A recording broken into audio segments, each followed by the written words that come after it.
and welcome to the Weekly Sceptic, episode 81, here at the Westminster podcast studio. And this week we're talking about the England flag scandal, which I'm sure you've heard about, the Khan report, and Reform UK dropping their candidates willy-nilly due to a Hope Not Hate report.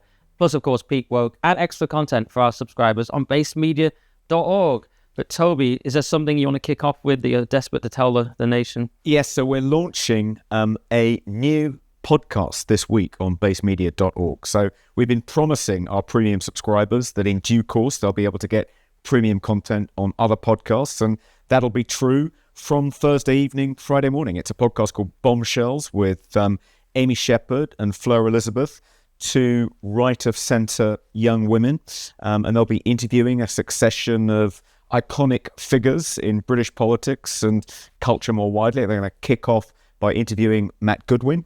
There'll be a free version on audio and video, as there is of the Daily Sceptic, the Weekly Sceptic. But as with the Weekly Sceptic, if you want the premium content, you have to go to basemedia.org, go to sign up, become a subscriber for as little as £5 a month. And they'll also be doing monthly Zoom calls. So if you want to ask Amy or Fleur any questions, you'll be able to do that once a month by becoming a silver premium subscriber for just £10 a month, just as you can ask us questions in our monthly Zoom calls. And we must have another coming up in a couple of weeks, I guess. All right, sounds impressive. I mean, and who can call us misogynists now? We've got some women on the channel, real women. See, straight away, just straight in there with the women. We're going to have loads of people of colour and all sorts of things, and LGBT people, and we're not going to have all of that necessarily, but we'll look at that later. Right. Probably shouldn't have raised that. We'll look at it. We'll take people on a case-by-case basis. Didn't your dad invent the meritocracy? He did. It's all about meritocracy here, guys. It's a meritocracy. I know, just very quickly, people get annoyed with us plugging too much because they want me to starve. But let me just quickly plug the live show, April 8th at the Hippodrome, Leicester Square in London. People get annoyed. Like, where is it? We don't all live in London. Leicester Square Theatre, Hippodrome, April 8th, 6:30 doors, and the tickets are £25. Yeah, and if they want to have a drink with us, they can pay £75, and that includes a ticket to the show plus a free drink, and they get to hang out with us in the exclusive rooftop bar at the Hippodrome in London's Leicester Square. Yes, and for £100 you don't have to talk to any of us. And if they want to buy tickets, they just go to basemedia.org, click on events, or search for us on Eventbrite. Eventbrite.co.uk. All right, that's all the plugs out the way, guys. Hope that wasn't too painful. And now we'll crack on with the stories. I thought we'd start with the Nike England flag scandal. Did I call them Nike a minute ago? I don't even mention who it was. Anyway, it's always like, is it Nike or Nike? They put out, I'm sure you saw this annoying flag on the back of the New England shirt. It was it had the red of the St. George's Cross, but then it had like purple and blue, and everyone's like, what is this? Joey Barton said it was the bisexual flag. He said it'll be to appease all the lesbians, because he's not a fan. And everyone had their own take, but it was like, is it actually woke or is it not? And then a second story came out seeming to confirm it was woke. So they had this second story that they drew up plans for a Rainbow England kit to take shirt to drastic new levels at the Express, and it was going to go even further, which to me kind of proved it was definitely meant to be woke. And people have got absolutely mad. And I've written a fairly brilliant piece about it on nickdixon.net on my Substack. And my kind of argument was, like, is this actually a change in the culture where people are finally embracing the flag again? Because Keir Starmer said they should get rid of this. Rishi Sunak said it. Even Emily Thornberry said it, who was previously not a fan of the flag famously. In 2014, she had to resign for saying image from Rochester, is that how you say it? Which was a white van with some England flags. Anyway, I won't go on too long, but the point is, there was a sort of sea change, but then I wondered if there really is, or if this is just superficial, and it's just an easy win for politicians. What do you think, Toby? Yeah, I mean, it felt like we were being kind of trolled by Nike, and this was how they were expecting, people on the right of the culture war to react. And I felt like I was being manipulated a bit by them, that the whole thing was just staged and they were the puppet masters and they were expecting to cause a bit of outrage because that's how they generate kind of clicks, and it's good. They probably think that's good for their marketing. And I think with Nike, if they were going to go broke from going woke, that would have happened by now because they've been woke for years and it doesn't seem to have made much of a dent in their bottom line. I imagine that most of their brand loyalists now are pretty woke and like the fact that they're this in-your-face woke company. The only thing that slightly surprised me is that when Nike were questioned about this, instead of saying, yeah, of course it's an LGBT flag, we support, pride, and we think everyone else should. And, there's a lot of homophobia and transphobia and biphobia in football, and we need to do what we can to root that out. We're making common cause with kick it out and hope not hate. And, yeah, what are you complaining about, you fascist? But instead, it was, nothing to do with the rainbow flag. It's just what they called a playful update to unite and inspire, and claimed incredibly implausibly that the new colours they'd assembled in a coincidentally rainbow-like design on the flag, on the back of the collar of the home kit, was inspired by England's training kit in the build-up to the '66 World Cup. I mean, who knew what those colours were? Right. That was a bizarre defence, but it was like, why didn't they just come out and kind of, set out their principles and say, yeah, that's why we did it. F you. Yeah, the training kit thing was the only sort of semi-plausible defense. It wasn't that plausible. And then this extra story from the Express tends to suggest that's nonsense, that actually they were just trying to do something really woke. And the guy who actually oversaw it has moved on, hasn't he? He does rugby or something or other. Yes. Anyway, I think it was very woke, but no one knows exactly what they were doing. It was some vague woke flag. It's probably like a compromise. Someone said, oh, let's put a unicorn and a rainbow on it. And some people say, well, let's tone it down a bit. So they came up with this weird kind of purpley thing. And the away kit looks even more woke. It does, yeah. That's like the trans flag. Yeah. And as we know, we can't have trans people in. I think the people at fault here aren't Nike. This is how you expect Nike to behave. It's how they've been behaving for years. The people at fault are the Football Association, who approved this design.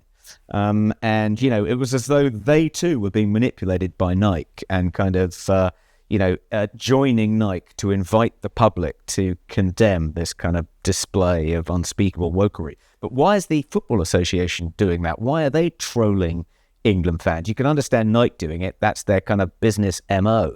But the Football Association, they're supposed to be defending the integrity of English football. Yeah, didn't they row it back a bit and say, oh, we're going to look more closely at the process in future and things like this?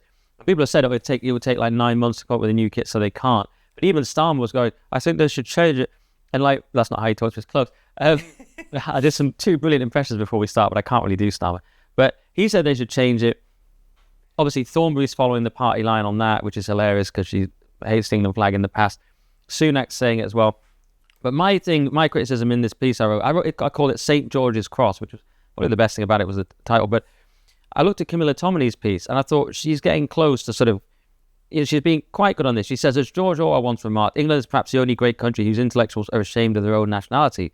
What we've witnessed in more recent times is a move away from what I would call apologetic Englishness, a tendency to self-flagellate, to actually being metaphorically flogged by other people seeking to demonise who we are and what we stand for. And I think that's right. I think people are so sick of that. There has been this backlash against the flag. This is my hope that, then again, even in 2014, Thornbury had to resign. So was there always this sort of very low level, oh, you can't insult the flag too much? Yeah, I think so. I don't think it's sort of, it signifies a sea change whereby, the excesses of wokery are now going to be rejected even by the kind of left liberal intelligentsia. I think it's just desecrating the flag, messing about with the flag is a step too far. Even Labour aren't going to go along with that. Even Gareth Southgate, that was a bit of an eye-opener for me. Emily Thornbury, well, maybe she has amends to make after all, but Gareth Southgate, I would have thought he would have given it his ringing endorsement. But no, even he didn't quite condemn it, but he sort of made distancing noises. He was a bit tepid. He just said, oh, for me, it's all about the 3 lines. As long as that's there, we're all about the 3 lines. He goes, I'm not sure. I wouldn't probably do this myself, but it's more about the 3 lines. He deflected. He wasn't that strong on it. For the actual England manager, he was not completely wet, but he was definitely not strong. Yeah, but Brendan Clark-Smith told the Express, he said, maybe someone in the design department misheard 3 lines and instead went for 3 lines on a shirt. Not bad, because the flag was made up of 3 lines. It was Lee Anderson also said, if it goes on like this, I'm going to get on the first flight to Rwanda, which I thought was quite a good thing as well. That's it. That's what's it's kind of like boomer outrage. It's kind of like very easy red meat for sort of the Sunaks and Starmers. And that's my concern, that actually there's not any real engagement with the meaning of the flag. So even after Camilla Tominey, who was a colleague of mine at GB, and she's obviously an excellent journalist, put out that piece, she had that paragraph, but the very next paragraph, she said, they've revelled in the talk of St. George's Cross being toxified by far-right hooligans. Despite the fact that the vast majority of people who fly are anything but thugs, they pretend that Englishness is indelibly linked to whiteness, when in fact England is one of the most successful multi-ethnic places on earth, far more diverse, by the way, than Scotland and Wales. So what bothered me there was that immediately she has to go on the defensive and say what's great about England is its diversity. But actually, if we're going to really go there, English is an ethnicity, British is not. But immediately, she can only defend the flag in terms of diversity. And so to me, it's like renders the whole thing meaningless, because you're saying, no, we need to celebrate the flag, but we're very, very squeamish about what it actually represents, which is just a particular place and people, which is England and English people, and people are sort of upset about that and worried. But how can you say, we need to get behind the flag and this is outrageous? What does the flag mean? Oh, well, it means diversity and blah, blah. And we're still very, very worried about celebrating England. Well, I felt like, wasn't she saying that people who condemn the Cross of St. George as somehow an emblem of kind of white ethno-nationalism are misunderstanding the extent to which actually that's not just the flag of the kind of indigenous English. It's a flag of all people who live in England, not just the kind of indigenous population. You can trace their ancestry back, 10 generations. It's become a kind of unifying symbol for everyone in Britain. It's not associated anymore with one ethnicity, and this is where people like Emily Thornberry and Nike presumably go wrong in assuming that it needs to be detoxified in some way, or there's something kind of toxic about it because it seemingly represents, the indigenous white British population or white English population, and not the entire population. Why are we not allowed then, not even in a sporting context, to celebrate being English when, like, every other country, well, perhaps some Western countries also have this? We seem to have a particular phobia of celebrating England and being English, but isn't that just what we are? Isn't that what the flag means? Well, it means that, yeah, but can't everyone who's English and has a British passport celebrate that without them necessarily needing to be white? Yeah, it doesn't necessarily mean you're white, but I also think that the defense of it is a bit too squeamish and sort of, oh, we're so multi. I mean, even Starmer said, it unifies people and brings them together. I guess that's a good thing. I don't know. I still think we're a bit weird about the flag for my taste, but let's see. I mean, read my article because I put it better, nickdixon.net. But I still think there's a bit of a contradiction there between. We just don't really know what being English is still. Britain's a bit different. Britain's a concept. That's my little take. But it's interesting that everyone was so against it. So there is still a line. I think that probably just is the only line left. You're not allowed to literally desecrate the England flag. Is that the only? I think the royal family as well. People are quite protective about the royal family, particularly the late Queen. Right, that's true. We've got the royal family. We should read some, by the way. It was very sad to see that Kate Middleton was ill, and it was what I predicted a couple of weeks ago on this podcast. I said because I have extreme hypochondria, I just immediately assumed, well, she's ill, and I was actually right. And I said I was a bit uncomfortable with all the speculation because this is our beloved princess who we actually like, unlike the other princess. So people went completely mental over that. I'm the normie. This is what's worrying me, Toby, is that I'm the normie now. I'm seeing people saying, oh, the video is fake. Look at the ring. Look at her hand. Blah, blah, all this kind of thing. And we didn't want to talk about it this week really much because, she is ill and we want to let her have her privacy. But the people going mad online, I'm like, I'm the normie. And I believe I'm a pureblood who believes the 2020 election was rigged and that Michelle Obama's a man. And I'm the normie here. I mean, that's worrying. Yeah. Why do you think it is that there's been all this kind of feverish speculation? It is slightly odd. I mean, have half the population gone down a kind of conspiracy theory rabbit hole now and are just not prepared to believe anything they're told by the mainstream media or by any kind of British institutions or authorities? I mean, maybe, they only had themselves to blame, not the royal family, but other institutions and authorities for kind of, misleading us so often over the past 5 years or so. But it feels like as though we have gone slightly mad as a nation. Yeah, I should add that. I absolutely don't blame them. They have been gaslit. They have been lied to on a massive scale, particularly during COVID. And so I totally understand where people are coming from. But now people, to me, have gone too far and sort of borderline losing their humanity. And you can call me a normie, but when you just say everything's fake, I mean, look at that, it's definitely fake. That's your immediate reaction. That's not her. That's a clone. You just need to, and I always think it's too easy to then, because you use that kind of heuristic to assess everything, and that's kind of too easy to me. To me, you have to take it by case basis. And I've written a piece to this effect a while ago in the Daily Sceptic. You just got to be quite painstakingly go through it and not give in to either side and not allow your bias to take over and just say, do I think this one is real? That's why I go 2020 election, obviously rigged. Then I go, Kate, this seems real to me. And I go like that, case by case. I try not to apply a single heuristic. We've been debating at the Daily Sceptic whether to run a piece that's come in which speculates about whether there's a link between the COVID vaccine and Prince Charles and the Princess of Wales's cancer.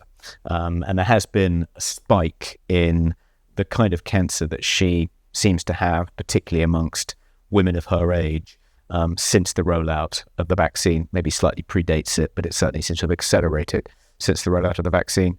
And plenty of cancer specialists have linked the mRNA COVID vaccine to a spike in people getting cancer. And it's not just because they weren't adequately seen to or treated by the NHS during the pandemic. And we're thinking about this, but slightly wary because we don't want to be accused of running yet another conspiracy theory about, we haven't run any yet, but being one of the people who run one about the Princess of Wales's cancer, and it feels like, slightly sacred ground on which to trespass. Yeah, that's the issue. People will hate that because they do feel protective over the princess, and rightly so, perhaps. But like you say, that's a real thing, and you're quite bold on that. Even though in some areas you're known for being quite careful and diplomatic, on the vaccine you're sort of quite bold, aren't you? You're like this. I mean, that's quite a sort of out there piece to run in the mainstream. Well, it feels out there because there's been so little discussion of vaccine harms in relation to the COVID vaccine, at least in the mainstream media. But actually, there's plenty of evidence to suggest that it does produce an array of side effects. It's probably more dangerous than other vaccines we routinely take. The harms were probably underestimated. The effectiveness of the vaccine was overestimated when it was first rolled out. And there was this kind of wall of noise trying to persuade people to take the vaccine. And the royals were part of that. So William and Kate, back in, the beginning of 2021, got vaccinated, and they were interviewed on TV about it, and they showed off they pointed to, where they'd been vaccinated. So the person who submitted this piece thinks it's, it's not crossing a line. It's fair to speculate about whether the fact that they've been vaccinated and probably boosted, her and Charles, may be a contributory factor. That creates a slight dilemma for the hardcore conspiracy theorists, because one of the conspiracies was they're putting saline into their arms, or that just in general, high-level people like the royals, there's no way they're actually taking the vaccine. But now if they want to do it's speeding up cancer, they've got to pick one of those, haven't they? So they're like, because they have taken it. So that's a tricky thing for them. But I'm talking like I'm not, I'm total pureblood, would never take the vaccine. So I don't know why I'm talking like such an ordinary. I don't think. But yeah, you'll get in trouble for the article, but you should run it medically, and if it's important information, you should run it. But of course, you'll get hate from the normies. We will. But I don't think it's. It doesn't feel to me like a conspiracy theory. It feels like legitimate asking of questions about why it is that two very prominent members of the royal family have suddenly got cancer at exactly the same time. Coincidence? Maybe. But it doesn't feel to me like a conspiracy. I mean, you're saying here's the scientific evidence that it might be related to the fact that they've had the mRNA vaccines and probably been boosted. No, that's fine. The king is just quite old, isn't he? But I do think with Princess of Wales, that could be the case. And certainly it should be explored, and I think you're doing good work. I think I've been Ofcom trained too hard, because I'm now giving like the normie take to you. I'm giving balance. I'm like, well, Toby, have you thought about this? I'm not even on Not GB. I don't need to. It's my own podcast. I've been too trained by Ofcom. But I just know, I'm worried about you getting attacked, because you did get slightly attacked recently, quite unfairly, as we covered for about 20 minutes on another podcast. You can get attacked for these Daily Sceptic pieces. But yeah, no, you're right. I mean, that does need to be talked about. It is, vaccine harm is a very real thing. And obviously no one here would ever dream of taking it. And that's why we're going to live to 1,000. All right, well, that was the Nike England flag story with a little bit of a addendum at the end, because we should address the issue with the Princess of Wales, which we have there. So we hope she gets better soon. And let's do this next story, which is that Beau Dade, who some of you may know from the Lotus Eaters, which is a podcast I go on sometimes and went on the other day, in fact, was dropped from the Reform Party following a campaign from Hope Not Hate, who did a classic kind of smear job on him. Immediately, Tice capitulates and drops him from the party. Now, his comments did look a little bit fruity, taken out of context. I actually did the show. So I haven't done Lotus Eaters in over a year. By chance, I go on the show. By chance, I'm on with Beau and Callum. And I thought we were going to be talking about Jake Paul and Mike Tyson. Beau's like, oh, it turns out we're on the same show. Do you mind talking about boxing? I was like, I love boxing. Let's do it. I know everything about it. So I go on. Then the day before he gets dropped from Reform, I'm like, oh, no, I'm in the middle of another scandal. So I have to go on with Beau talking about how he got dropped. And he just came in straight away and said, I want to apologize to absolutely no one. And he was just like completely stood by what it said. He's like, I apologize for nothing. I said it was like Wolf of Wall Street when he goes, I'm not fucking leaving. Even though he had left, but it was the same kind of level of defiance. And so he was very defiant about it.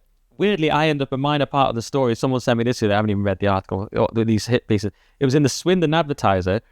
It goes on comments about, so one of the things Beau said, I should say, was that Scotland was mainly, its main exports were Iron Brew and Smack. And it was a turd that should be flushed. Sorry, it's quite funny. He said, on comments about Scotland being a boil that must be lanced again and again, he said, I maintain that is funny. And no, I don't apologise. I forgot to mention one of their other main exports is tramps. It is my God-given right to be rude and dismissive about Scots and Welsh and Irish. His co-host, Nick Dixon, describes it as hilarious pub banter. So I'm in the Swindon Advertiser, which is an esteemed publication.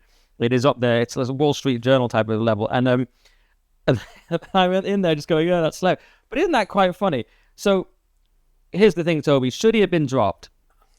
You look at his comments in context, as we did on the Lotus Eaters segment, they're not actually that bad. For example, they make it sound, Hope Not Hate, as if he's sort of saying that immigrants are a cancer or something. You look into it, he's saying that the various departments are a cancer on the country, and we need to do a melee and be like afuera and all that, and get rid of those departments.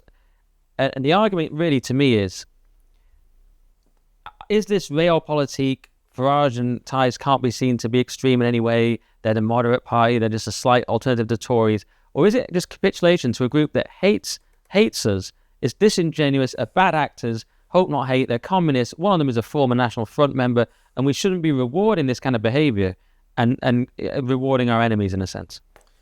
Well, before coming on the show, because you said you wanted to talk about this, I looked up the Hate Not Hope report about Hope Not Hate. Hope Not Hate. There really is hate on Hope.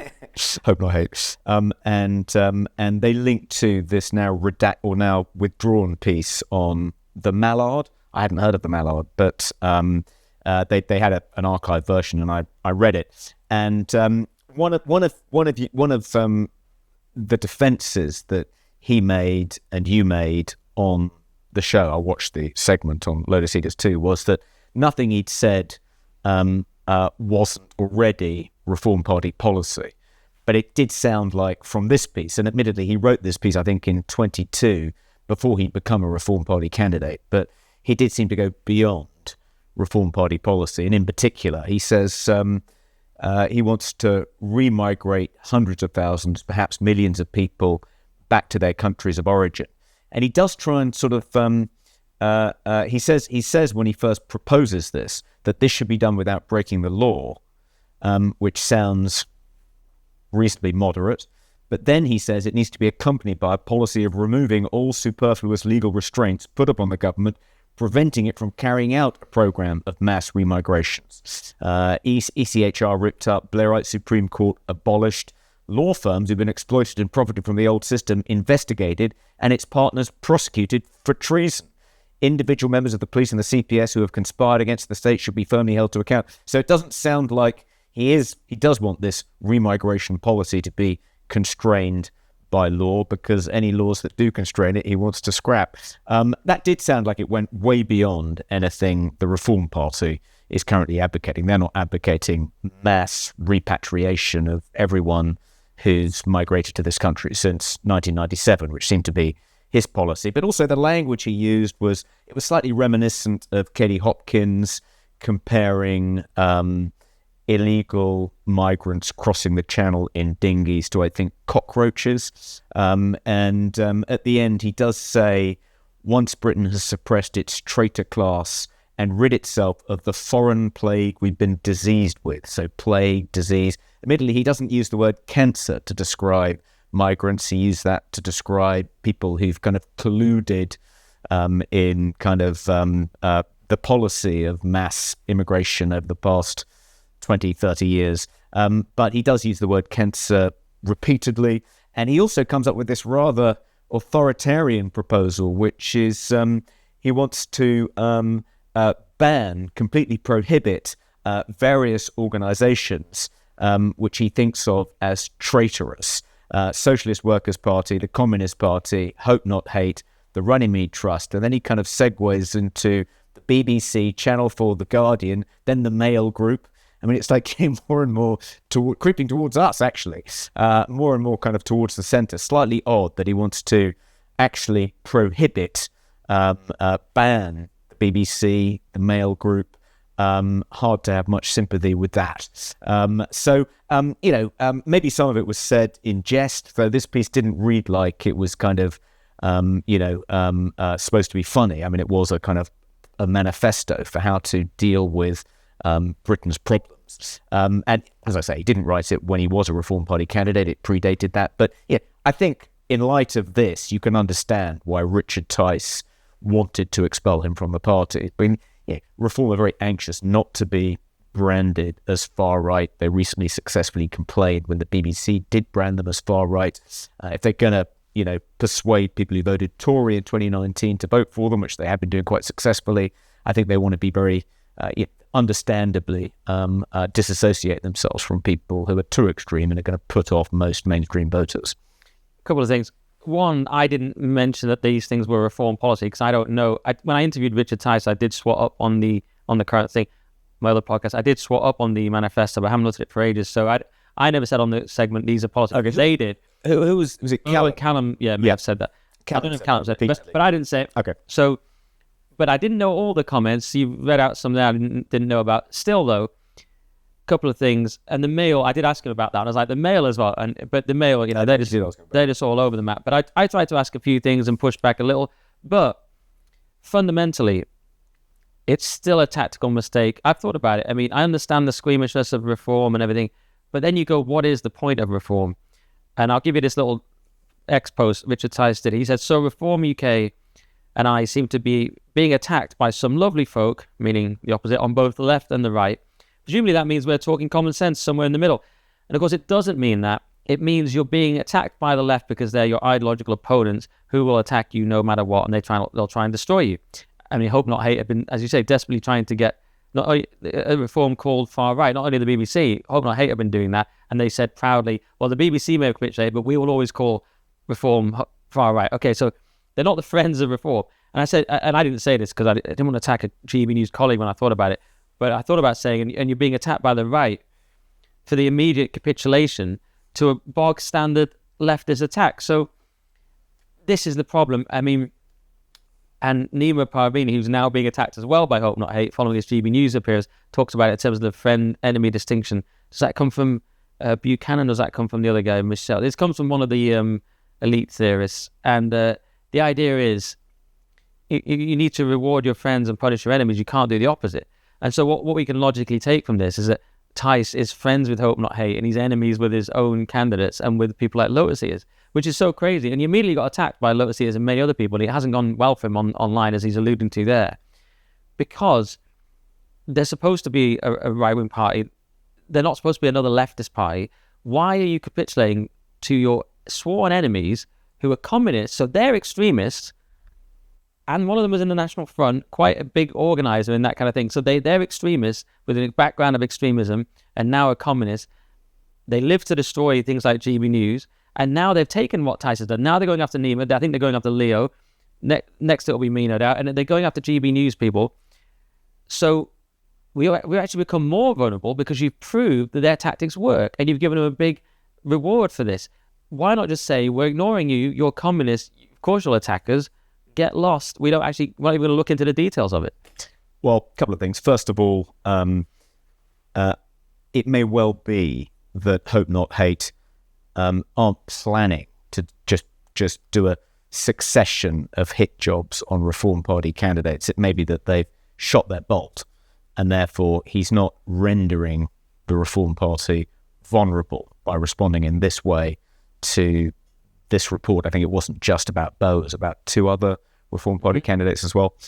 So it may be that he's not worried that it's going to open the floodgates for many more of these reports.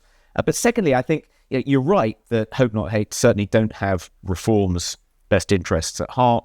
They are the sworn enemies of anyone to the right of Jeremy Corbyn. But that doesn't mean, I don't think, that these kinds of criticisms, exposés, hit jobs can be safely ignored by Richard Tice. I mean, I think, you don't want to kind of play into the hands of your enemies by kind of providing them with these low-hanging fruit, doing nothing when, they're exposed. I think, it's a judgment call, isn't it? On the one hand, you don't want to kind of alienate your kind of core supporters by seeming to capitulate too readily to criticisms from, the far left.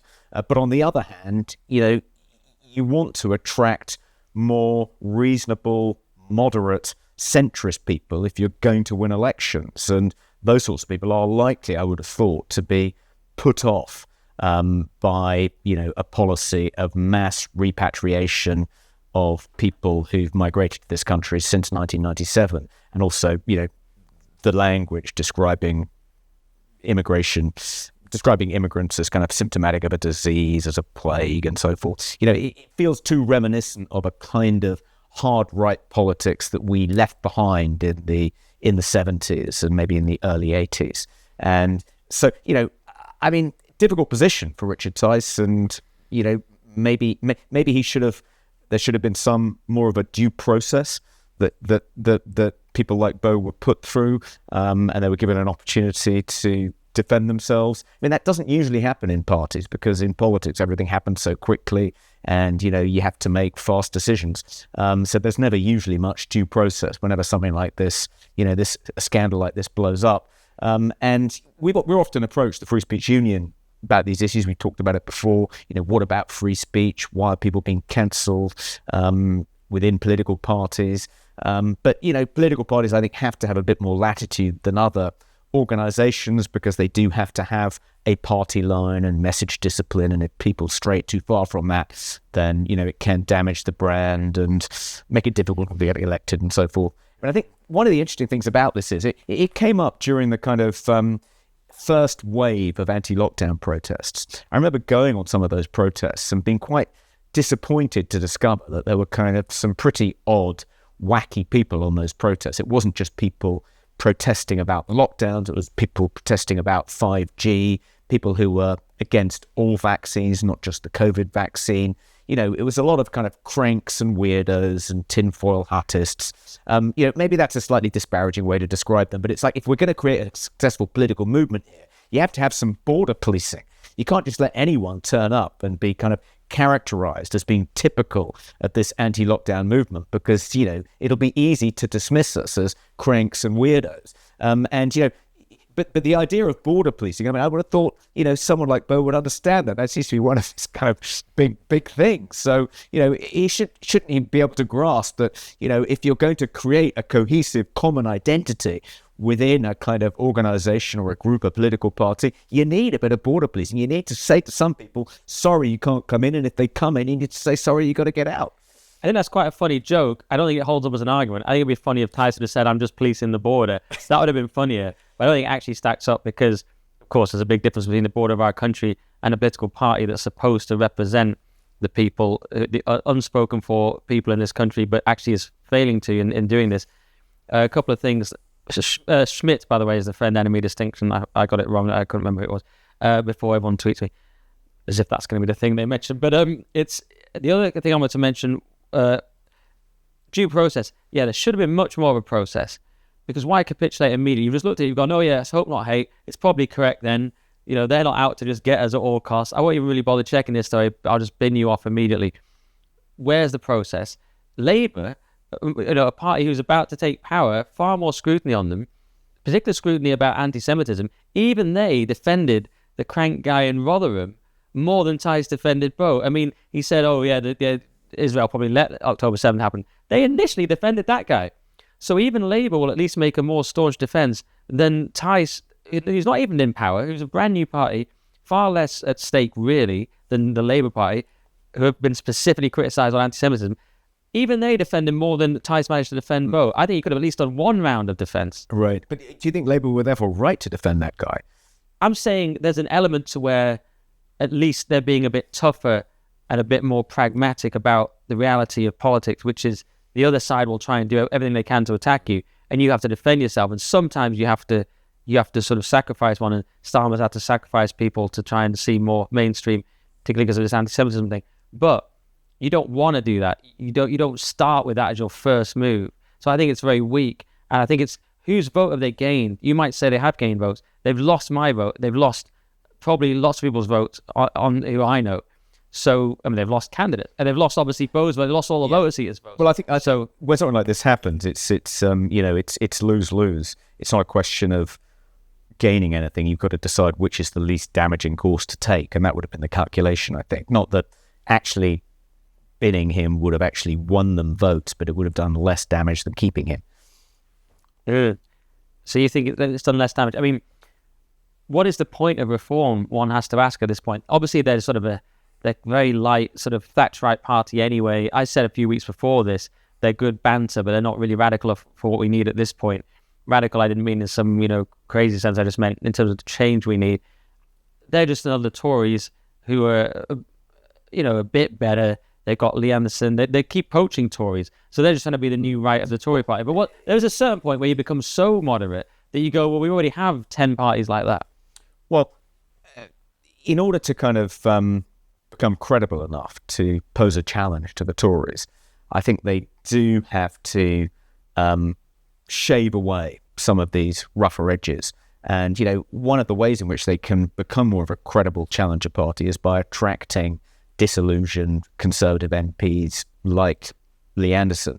And it's going to be much harder to do that if there are people like Beau saying these kinds of things, standing as Reform Party candidates. I think finally, their hope must be, even though both Nigel Farage and Richard Tice have ruled it out repeatedly, their only real hope of winning any seats at the next general election is if they can enter into some kind of electoral pact with the Tories. I think that's pretty unlikely.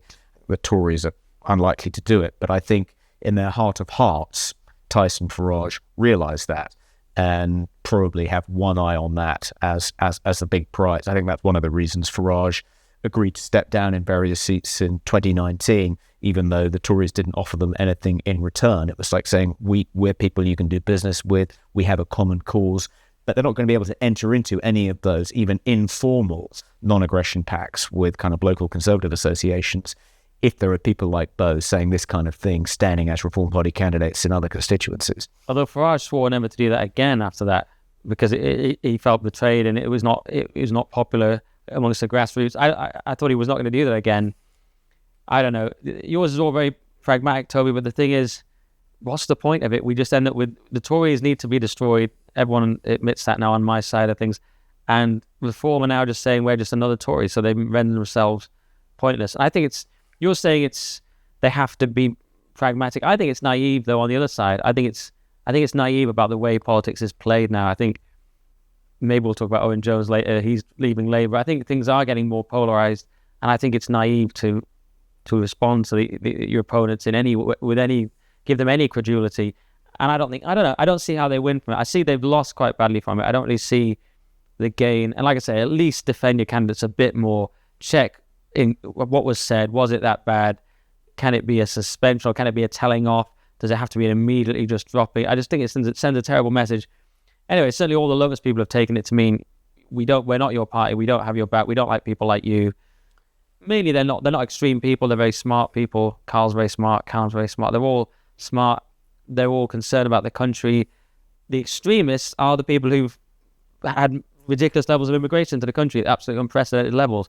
They're the extremists. Lotus eaters are just normal English people who are concerned, or British people. I think even Beau said this during the studio discussion you had with him. Reform doesn't feel like the natural home for the kind of Lotus eaters crowd, and some kind of bust up was probably inevitable. It's going to happen sooner or later.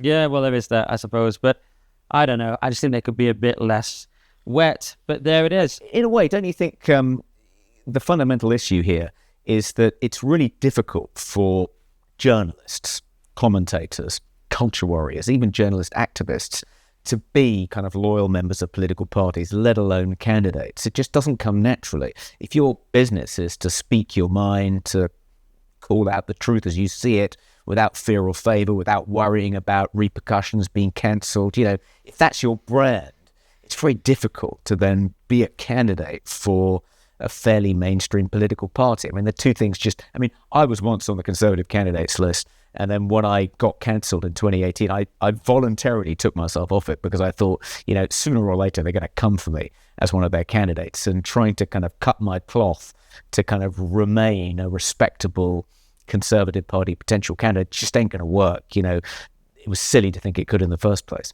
So just to be clear, if you want to be a politician, you can't tell the truth, speak your mind, or have any beliefs. No, it's a bit different business altogether. Right. Like, you can have beliefs, of course you can. Just keep it to yourself. But I think it's difficult to toe a party line and stay on message, which you need to do in order to be a successful politician and be an outspoken culture warrior / journalist.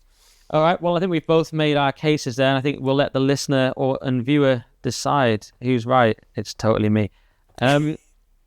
Okay, let's quickly do this story about the Khan review, Toby, which you know a lot more about than me.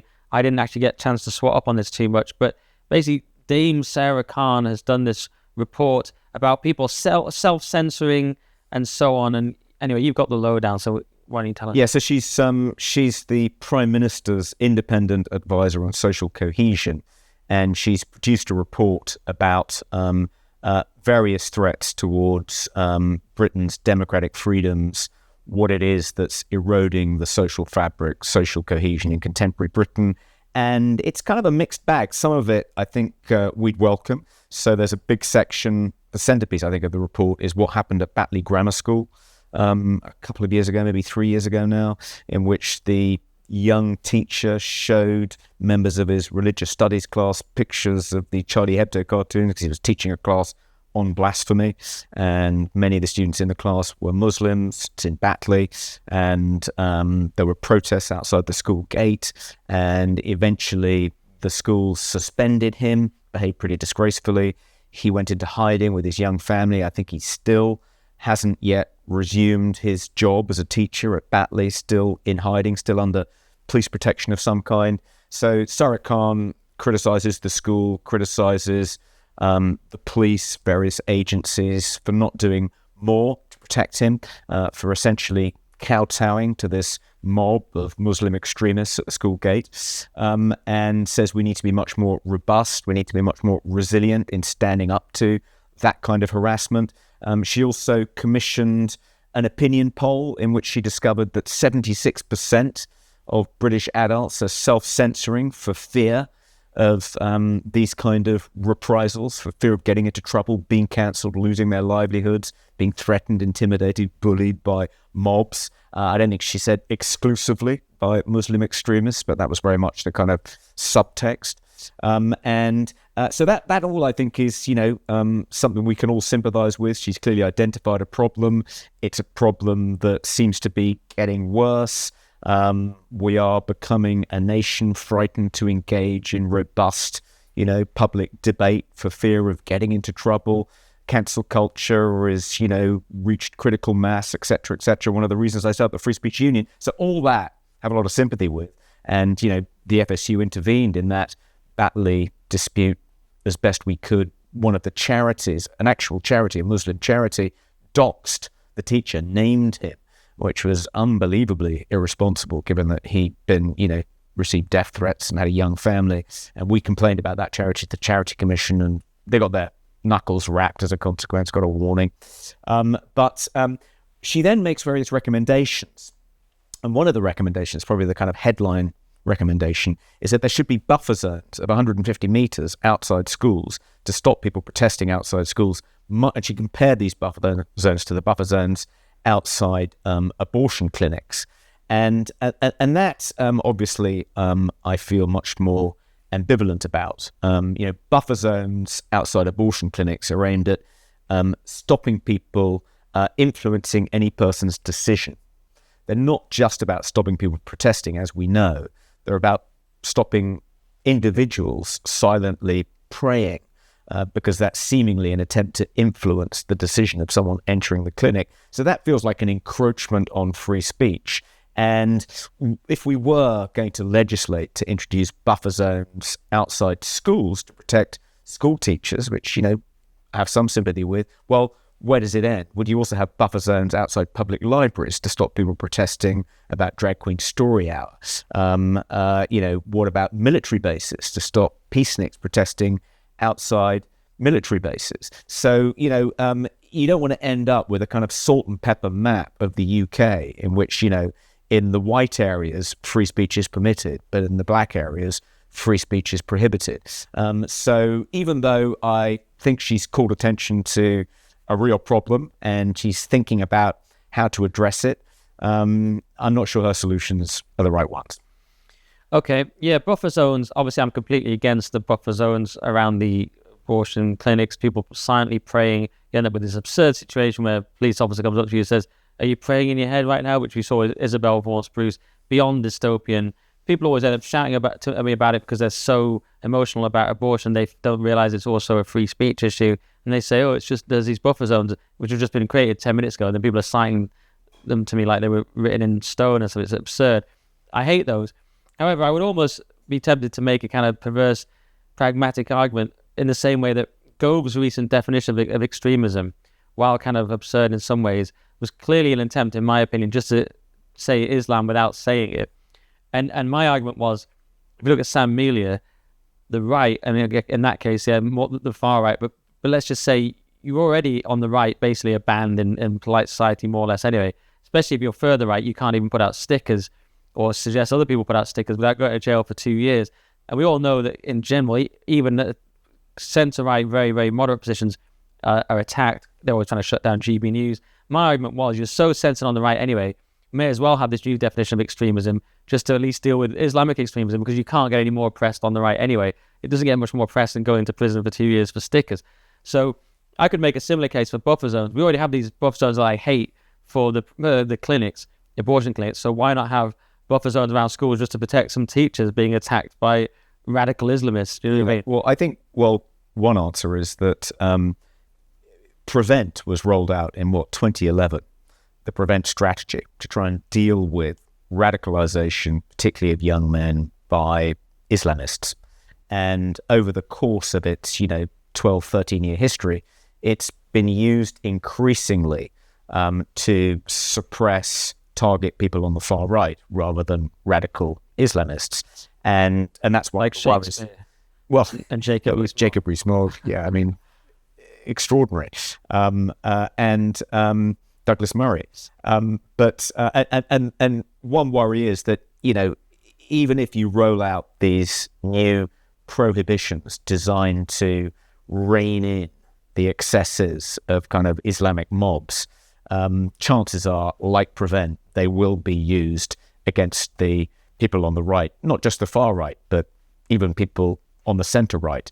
And you say, maybe it's true that people on the far right couldn't be any more oppressed than they already are, but certainly people on the centre right could be. And the way in which Prevent was used to target people like Jacob and Douglas Murray, fans of, perfectly innocuous television programs, I mean, extraordinary. You can imagine, this would certainly be kind of weaponized against people protesting about Drag Queen Story Hour. Much more likely, I think, to be used to do that than to stop Muslims gathering outside school gates. I mean, one of the problems is that the authorities tasked with enforcing these new rules are so terrified of being accused of Islamophobia that they just don't enforce them against the people they were originally designed to kind of contain. It is slightly odd when I'm on GB News and things like this. There's always part of your mind that thinks, will I be attacked for this with either death threats or physically? There is only one religion that applies to it. It's quite worrying that you're always in the back of your mind. And then you also mentioned, I think you told me this, 76% of people are self-censoring, it found. And I thought, what's wrong with the other 24? They're just like perfectly in line with the regime at all times. Like, I imagine everyone is self-censoring, even someone like me who's literally just telling the truth about stuff controversially for a living and getting attacked by whoever all the time, hope not hate or someone, and always attacked on GBEs. I mean, our job is pretty much saying unpopular things, and then especially me on Lotus eaters and so on. And yet, even I've got a self-censor, so surely everyone has to self-censor. I mean, why is it only 76%? And that's certainly a big problem. Though, let's saw a quick clip of her, and she sort of said, oh yeah, it's social media and blah, blah. She didn't seem to have that much of an idea what to do about it. I mean, it's a massive problem. Yeah, and one concern is, she said, so 76% said they'd been held back from expressing their personal views in public out of fear of harassment. And 47% said that they'd seen others experience harassment that had led them to self-censor. And 27% said they'd experienced life-altering harassment themselves, with consequences ranging from quitting social media to losing their job or moving house. And she goes on to say, she describes as this kind of debate inhibiting harassment. She gives examples as misinformation, deep fakes, extremism. So you can see she's almost constructing a pro-free speech argument for censoring speech on social media. So if you say something that might intimidate others, if what you've said could be interpreted as harassing them, let's say you ridicule, take the piss out of someone who you kind of robustly disagree with, if they then claim that, you've really upset them and they have to leave social media for a couple of weeks because they feel so traumatized by being ridiculed by you, that could be kind of debate inhibiting harassment, which she's calling to be banned. So I'm a little bit worried that it could be an argument. Intentions are right. She wants to preserve robust public debate. But you can imagine that becoming a pretext for restricting others from participating in that debate, lest they inhibit others from participating. You see that argument in universities all the time. Let's stop white cis-het men from contributing to this debate because it might inhibit people of colour, members of the LGBTQ community from participating because they are understandably intimidated and oppressed by those cis-het white men. It's a sort of slightly Weasley argument for withdrawing free speech rights from some to protect those of others, and that, always slightly wary of that argument. Yeah. The government getting involved in something rarely leads to more freedoms. Right. You really look at the report, I've ended up with all these freedoms. They've cracked down on social media and I just feel so free. Yeah, you're right. It sounds very worrying. I don't know what we're going to do with the country. Those were the main stories, though. Toby, do you want to quickly do our advert? Yeah. So this is an ad for the live-in care company. Are you worried about parents or a loved one who are finding it more and more difficult to take care of themselves, who may be living with a condition such as dementia or Parkinson's? Are you starting to think about a residential care home, but the very thought of it doesn't sit right? At the Live-In Care Company, we truly believe that home is the best place to receive care from an expert carer of your choice and on a one-to-one basis. Home is always a calmer, more healthy, and a happier place to be. For more information about live-in care, please go to thelivincarecompany.co.uk. That's thelivincarecompany, all one word, .co.uk, or you can ring them for a no-obligation conversation on 0118 914 5300. That's 0118 914 5300. They'll be happy to help. All right, well, now let's go to everyone's favourite section. It's Peak Woke. Loads of Peak Wokes as ever. One that struck me this week was this Miranda Threlfall Holmes of the Church of England, who put out a bizarre post about anti-whiteness.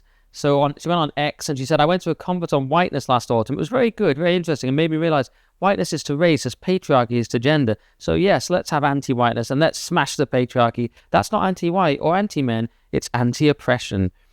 So some people replied with many things. One person said, lead by example and resign. One person said she'd given up Christianity to join a new and sinister cult. I thought this was appalling, and I'm glad that people are finally hitting back at this stuff. So many people have attacked her. She's now sort of climbed down a little bit and said, I do understand this is not a definition that's widely shared as yet outside of academic circles, which I thought was ludicrous. It's like, it's constantly shared. We've heard nothing else for the last 10 years, deconstructing whiteness, critical race theory, blah, blah, blah. It's actually that people just hate it. That's all it is. It's not that we don't understand it. I think her defense was she was distinguishing between whiteness as a toxic ideology and being white. I know. And she said, and that was the distinction she was claiming wasn't widely known outside left-wing academic circles. No, but we see your racist sophistry and we raise you piss off. That's what I'm saying. I'm saying we understand your quackery and your ideology that you've taken on. We just say it's bollocks. We say that whiteness is an attack on being white. There's no way there's no way of it being otherwise. Oh yeah, but whiteness actually pertains to systemic. Get lost. Yeah, and we're all sick of it. You can imagine, and if it doesn't, it at the very least encourages that kind of attitude and is a sort of dog whistle at the very least, to use one of their words.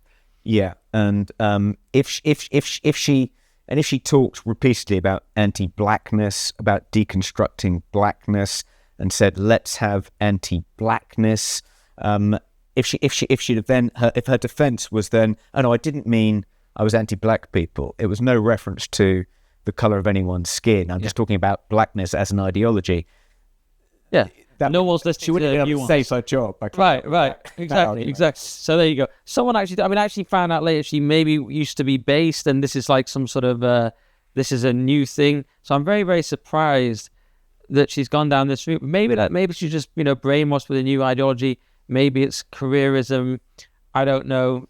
So I don't know. I'll tell you, we've had this conversation before, but I go with the Tom Holland theory, which is wokeness is just a form of hyper-Christianity. Also, interestingly, Peter Thiel ran this idea up the flagpole, along with John Gray, when Peter Thiel gave one of the Roger Scruton Memorial lectures towards the end of last year. But I think there's quite a lot. I know we've argued about this, and you don't like it, but that it's not just that Christianity and Wokus Day rhyme. They actually share quite a lot. The veneration of the weak, the horror of the strong, wanting the meek to inherit the earth, a kind of disdain for kind of classical values of vigor and patriotism and nation building. There is a kind of a streak within Christianity dating back to its origins, which has an enormous amount in common with woke, and that's the reason I think people like this archdeacon have sort of just embraced it so wholeheartedly. It's not that they've become distracted from their true calling. This is what they think of as part of their Christian mission. Yeah, I've heard that, and I've heard it said that Christianity is a left-wing religion in a sense, and this is the argument for paganism. This is why I've considered paganism. Right. Considered going back to the my Viking heritage, the Norse gods, Odin, worshipping the sun. I've considered it, but then Reverend Dr. Jamie Franklin on my other podcast, The Current Thing, made quite a good case for sort of a more muscular Christianity. So I'm probably going to stay with it. So I've heard, if that's true, and I've heard people say that, then it is a problem. But I think there's also many interpretations of Christianity that are a lot more robust. So I don't know. I see. Go on. One common theory you hear about why we're in the midst of this kind of woke epidemic, this mind virus, is that it reflects the decline of Christianity, that it's replaced Christianity, it's filled the God-shaped hole left that by part's obviously ebbing away of the Christian tide. My read is that that's not actually what's going on. The reason for this kind of the emergence of this new hybrid form of Christianity without the transcendence or the forgiveness, Christianity in a kind of pre-Reformation sense, is because it's not because Christianity itself has declined exactly. It's because the classical values that used to sit alongside our Christian values and serve as a kind of counterweight, a sense of public service, a sense of serving the nation, those Republican values, wanting to be famous and strong and wanting to exemplify the best in your culture. All of the things associated with the classical world that we now have such a kind of visceral horror of, like slavery, patriarchy, and so forth. We've washed away all of those classical values, which used to very happily sit alongside Christian values, acting as a kind of counterweight, grounding them. And now that they've gone, Christianity has just kind of blown up into this kind of pastiche almost of itself and kind of taken over the secular world as well as the Christian world. You're saying we've lost the Greco-Roman underpinning of our society that acted as a counterweight to Christianity. Exactly. I said it, so I could have said it in 1 second. No, it's interesting. That's an interesting case. We could talk about that. I mean, that's a massive topic we can't really go into right now because we've got limited time. It's a big topic. It is interesting. And but I also think you just hate Christians and you're a pagan and or a Zionist. We can talk about that later. But I mean, yeah, let's not blame Christianity for everything, but you have there, and I haven't got time to rebut you. But let's do this one where the Soho Theatre tells white audience members attending Arts Council funded venue to check their privilege at the door. So the Soho Theatre, now they were in the news recently for Paul Curry, this comedian who told someone who was is pro-Israel to get out because he was so pro-Palestine. And initially the Soho Theatre were very meek about it and basically defended Curry, defended him. Then they realized the backlash was too big and they suddenly went, oh, it's terrible, he's not coming back ever.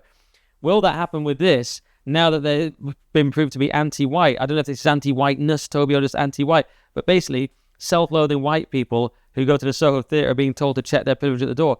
And I maintain that, well, perhaps it's cheaper than getting humiliated in Soho by other means. I'm not sure. But don't you think it's a bit ridiculous to go to... So why would you go to something when you're being told to check your privilege at the door? God knows. But this was about a comedy show. Yes. So the show is described as an unapologetic celebration of comedians of color who are not cis men. It's quite a niche category. Yes. I mean, imagine paying 50 quid to spend an evening being entertained by comedians of color who aren't cis men. I mean, it sounds like being stuck in a lift with Owen Jones for the evening. I mean, hey, rule out the good ones. I mean, the greatest comedians are, well, let's be honest, the greatest comedians are black American men like Chris Rock or Patrice O'Neill or Dave Chappelle, and Jewish men and some white men. They're the best comedians of all time, aren't they? So you've ruled out probably a third of it.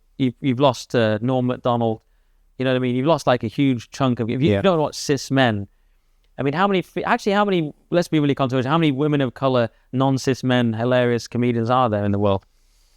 I mean, I can't think of, none spring to mind, but maybe that's unfair. Maybe there are some. I did watch a Netflix special briefly the other night because I thought, I ought not to just spend my entire life within my echo chamber. And it was Hannah Gadsby, and she was hosting a kind of really carefully a sort of a trans comedy night, right? And it was just unbelievably unfunny, as you might imagine.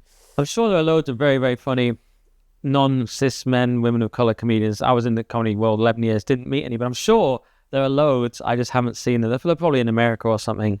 And would you? I mean. Is there going to be any backlash to this, Toby? I mean, there was a backlash for the Paul Curry thing. The Soho Theatre said his actions were unacceptable and have no place on our stages. Will there be any backlash? Does anyone care about white people? Does anyone care about us? I don't think there'll be a backlash. I don't even think they'll jeopardise their Arts Council England funding. And what to bear in mind, Nick, is that, Labour come in, often you get kind of Tory ministers condemning this kind of thing, rent to quote Tory ministers, deputy chairman of the party, condemning it in the Mail and the Express. But what they're never challenged with is that a lot of this comes from Arts Council England, and it's come from Arts Council England on their watch. Someone pointed out, this came up last week, or maybe it did, that we talked about the Fitzwilliam Museum designating British kind of landscape painting as evoking dark nationalist sentiments, and they've got these trigger warnings now attached to the paintings. But one of the reasons they've done that is because Arts Council England initially cut the funding of the Fitzwilliam Museum because it wasn't doing enough to broaden access and to diversify its collections, to attract people of colour, non-cis men, into the museum. So that's why they've done it, in part, is to try and get the government, of which these Tory ministers are servants, to give them more free money. And that's presumably one of the reasons the Soho Theatre is doing it. It's coming from the top. Right, they're like, we're out of cash. Quick, let's call Hills racist. Yeah. And you said non-cis men for a second there, just in case any listeners. I thought for a second you said non-cis men, but it was non-cis. I just want to clarify so it gets sued or something. But all right, well, those are a couple of my best peak woke, Toby. Do you have any good ones? Yeah. So what have I got? I've got Police Scotland are never out of the news at the moment because they just keep shooting themselves in the foot over the training they're providing for the rollout of the Hate Crime Public Order Scotland Act, which is happening, believe it or not, on April Fool's Day, on Monday. And the latest outrage is that seemingly a part of the preparation for helping Scottish police officers understand what is a hate crime and what's going to be prohibited under the new law, there was a training session devised by some Scottish police officers, in which they invented a fictional character called Joe, who thinks that sex is binary and weirdly calls for transgender people to be sent to gas chambers. And Joe is described as a passionate gender-critical campaigner who believes people can't change sex. She has a large social media following, seemingly a fictional character created as an example of someone, trafficking in hate speech, who presumably should be prosecuted under the new law. I mean, it just sounds uncannily like J.K. Rowling. And we know that J.K. Rowling has already been targeted by trans activists who is trying to convince Police Scotland to record non-crime hate incidents against her if they won't prosecute her, and that's going to, get 10 times worse from April 1st onwards. So it seems extraordinarily kind of club-footed and tone-deaf for a couple of Police Scotland officers to come up with this fictional character called Joe and then attribute these far more extreme views than she actually has. Like, I've never heard J.K. Rowling say she wants to send transgender people to the gas check. It's a ludicrous kind of caricature of what is actually a very principled, gender-critical position. But to compare it to a Nazi, I mean, typical, but unbelievably stupid. And people are saying they've been infiltrated by activist groups, but the Police Scotland admitted this week that stakeholders had helped shape formal training materials. So stakeholder, we don't say who these stakeholders are. It's obviously someone like Stonewall, those type of people. This was in the Telegraph. So yeah, stakeholders. Who are these people shaping all this nonsense?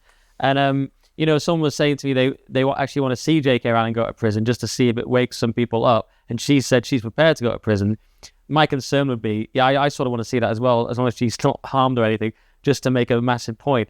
But at the same time, that only works if anyone's going to do anything. The silent majority famously doesn't really do anything. So what's going to happen? You could just end up in just Scotland being an oppressive dystopia. J.K. Rowling just goes to prison. Nothing else happens. You're just in the dystopia. You know what I mean? That assumes there's some sort of backlash. But what would it be? Yeah, I think however bad things are in Scotland, it's not quite so bad that J.K. Rowling will actually be sent to a Scottish prison and forced to share a cell, of course, with a trans woman. The Free Speech Union got involved in a Scottish case this week. So Murdo Fraser, former deputy leader of the Conservative group in Holyrood, he's an MSP, he challenged the SNP's kind of trans inclusion policy.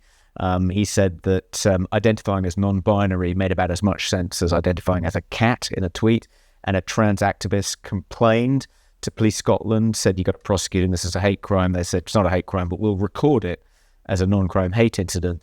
When the activist was notified of this, he then contacted the kind of Ethics and Standards Committee or something of Holyrood and tried to get them to mount an investigation into Murdo on the grounds that something he'd said had been designated as hateful by Police Scotland. And they decided not to investigate him, but he's now written to Police Scotland and said, you have to remove this NCHI, which has been recorded against me, and moreover, you have to stop following this guidance. So Police Scotland have said that according to their national guidance, if in the case of every reported hate crime, however vexatious or trivial, they will record it as a non-crime hate incident in every case. And they're going to have their hands full once after October 1st, not least with recording all these NCHIs against J.K. Rowling. But anyway, with our help, Murdo has said to Police Scotland, not only delete this NCHI against my name, but scrap this guidance, which is almost certainly unlawful. Similar guidance being followed in England and Wales was challenged by Harry Miller in the High Court and the Court of Appeal, and it was judged to be unlawful, incompatible with Article 10 of the ECHR. And we think the same law would clearly apply in Scotland, and we can challenge it in the Scottish equivalent of the Court of Appeal, the Supreme Court, the Court of Session. Anyway, so we hope that they'll scrap this guidance, and that can make a huge difference to people once the new hate crime law comes into effect, because it means they wouldn't have all these vexatious complaints recorded against their names as NCHIs. Okay. Well, Toby, there's no way for you to get your plane and for us to do everything. So I'm going to very quickly spaff all my Pete Wokes at once and just say that I'm going to use this one. Iceland criticised for selling hot cross buns with a tick instead of a Christian symbol. So they absurdly changed to a tick because a fifth of their customers wanted it or something. So you never asked the customers. And that's just anti-Christian hatred from Iceland. Lee Anderson called it namby-pamby virtue signaling, but it's much worse than that, because what virtue is being signalled there? You're saying anti-Christianity is a virtue itself. Well, there's an argument that it is seen like that in the culture, but it's not really strong enough language for me. It's anti-Christian attack. And then my other one I just wanted to quickly do was the term blacklisted is racist. US warns its spies. So the CIA, US spies, including members of the CIA, have been told that the term blacklisted is racist in an internal diversity newsletter. And I always thought the best thing about spies was that we don't have to hear from them. They work in secret. Now we have to hear their opinions on the term blacklisted. So you wonder, you sort of hope we're just feigning weakness, or the US in this case is feigning weakness to China. But I'm worried that this is actually the state of the US intelligence services. That's pitiful. I'll just rattle a few of mine off. So a museum has told visitors to an LGBT exhibition that pheasants, that is the bird, are queer. Right. Then is it queer? That's so pheasants are queer. It's odd, isn't it? The way one of the ways in which kind of LGBTQI activists try and prosecute their cases by claiming that various members of the animal kingdom, even fish, are kind of non-binary or queer. And it's like, well, first of all, that probably isn't true. But secondly, even if it was, why should that have any kind of bearing on, greater tolerance for LGBTQ people, amongst our species? It's such a peculiar kind of potting anthropomorphism. Yes. But, does that mean that sort of game hunting becomes a hate crime then, presumably? You're shooting these queer birds out of the sky. Yeah. And in Scotland, could be prosecuted. You love shooting, Toby. You love shooting queer pheasants. Any queer pheasants anymore. Be homophobic or queerphobic. And what else? John Craven, now on Countryfile. I mean, I remember John Craven from Newsround. Yeah, I still have some affection for him as the kind of, the child's newsreader. He recently, very disappointingly, said he thinks that there's actually disturbing evidence of racism in rural areas. He's endorsed this kind of rural Britain, the countryside, hills, cows, pigs, are racist. So that was a little bit alarming. Finally, Oxford University, the Chancellor, John Patton, has resigned or announced he's going to go. And so there's now going to be an election to succeed him. And in the past, to stand as a candidate in the chancellorship election, you just needed 50 endorsements from people with MAs from Oxford University. But there's now this committee has inserted itself into the process, and they're going to vet the candidates before their names can go forward onto the ballot. And one of the things they're going to make sure is that they have due regard for equality and diversity. And if that just means they'll comply with the public sector equality duty, fine. But if it means that they're going to be weeding out people who aren't ideologically compliant with progressive woke orthodoxy, not fine, obviously.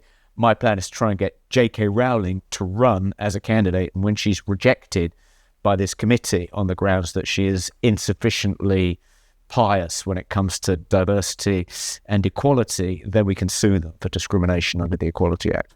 Okay, we can all look forward to that. That is, Pete, we're pretty much wrapped up for this week, I reckon.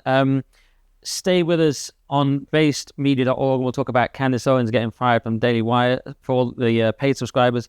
But for the very equally valued, before anyone tweets me, freeze people, whatever you want to call them, the normal normies, we just want to say April 8th, Weekly Sceptic Live. If you want to support me independently of Toby for some weird reason, it's a great reason, it's buymeacoffee.com/Nick Dixon. NickDixon.net for all my Substack articles, which are very good, and I'm posting on there a lot more. Toby, do you want to plug something? Yeah, I mean, if you live in Scotland, you really should join the Free Speech Union ahead of the activation of the new Hate Crime Public Order Scotland Act. I think actually there won't be that many prosecutions, but there will be a huge number of complaints recorded as non-crime hate incidents. And one of the things the Free Speech Union can do, in addition to fighting Police Scotland for following this unlawful, we think, national guidance, is we can try and get those NCHIs deleted if they are recorded against your name. And even if you don't think you yourself were at risk, join anyway, because there are plenty of people in Scotland who need our help, and we can only do that with your help. And don't forget about our new podcast, Bombshells. It's a belter, and it's going to be launched this Thursday night, Friday morning, and it'll be free like this one. But if you want the premium content, the good stuff, you have to subscribe £5 a month at basemedia.org. Not only do you get the premium content in mine and Nick's podcast coming up, but you also get the premium content in Bombshells, our brand new based podcast. Yes, I almost forgot about Bombshells. How could I? On basemedia.org. So yeah, sign up, guys, and go to Current Thing as well. Listen to my episode with Simon Evans just out on the Current Thing, but mainly basemedia.org. And that is pretty much it for this week. So until next week, stay skeptical. Stay skeptical.